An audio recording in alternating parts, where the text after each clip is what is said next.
I'm Hilah, and today on Hilah Cooking we are making ultimate nachos. These have a cream sauce on top with avocado and serrano. We're gonna put some beef and 2 kinds of beans on there. They're basically the best nachos that you're ever gonna eat. So we'll start with making our cream sauce.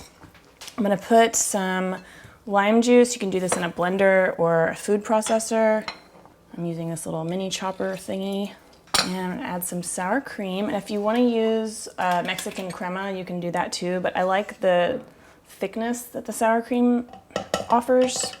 And plain Greek style yogurt will also work fine. I'm gonna add a little bit of garlic, like maybe half of a clove, kind of coarsely chopped.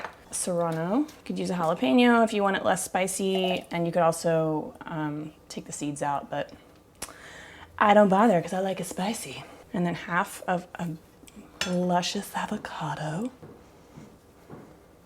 And some salt, of course. That looks good. I'm gonna just set that aside, and we'll start making the beef and black bean mixture that we're gonna put on our nachos. And just start out with a smidge of oil, onion and garlic, put some salt on there. And then I'm gonna add my spices to the pan now so they can get a little bit toasted up. So I'm gonna put some cumin seed. You can use ground cumin, and some chili powder. And I just like to use New Mexico chili powder, so that's all that's in here is just ground up chilies, but a lot of chili powders also have garlic and cumin already added, and you can use that too, it doesn't matter.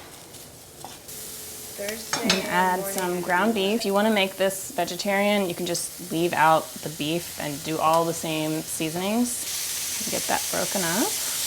And I'm going to add a little bit of water. And this is the trick that's going to make the beef break up into smaller pieces, because when you're doing something like nachos, you don't really want big chunks that might fall off the nacho. You really want this to be a pretty fine topping. And then I'm going to add, don't laugh, I'm going to add some ketchup. And people may poo-poo adding ketchup to anything that's not French fries, but I mean, it's basically tomato paste with like vinegar and sugar added. So it's extra flavory tomato paste as far as I'm concerned. And then some black beans. And these are ones that I cooked myself. I have a recipe for how to cook beans from scratch on my website at hilahcooking.com. You can use canned beans, but either way, you just want to make sure that you drain off all of the liquid. So this looks done. Once the beef is no longer pink, then you can call it quits. For the second bean of our 2-bean nachos, I'm using some refried beans. I'm going to take my time here and spread each chip with a little bit of beans. And this does take more time than it would if you just like slapped everything together in a big pile like they do at TGI Fridays, but we can do better than TGI Fridays, y'all. So once you got one layer down, you just want to put some of your meat. Just try to get it even.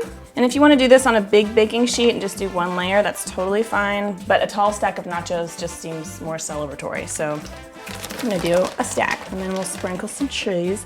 And be generous, because there's something weird about like the physics of nachos, and that is that cheese always looks like less once it's melted.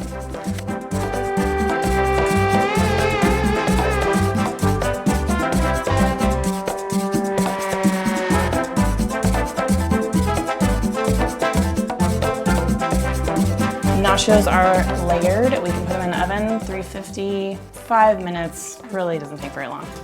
Beautiful. I've got some green onion and tomato I'm gonna throw on top. Because every meal needs fruits and vegetables. Totally kidding, guys. You don't even need to do this because the jalapenos are actually vegetables too. Sauce in a little bag. I'm gonna cut the corner off and attempt to be fancy.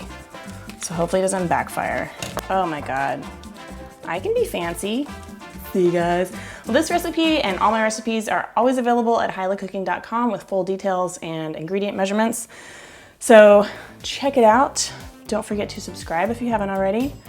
And thanks for watching. I'm gonna try to get a nacho out without totally destroying everything that is right and good about a giant pile of nachos. Oh my God, I did it.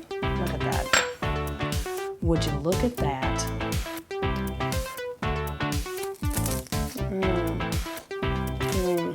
Kid you not, best nachos in the world. Hope you try them.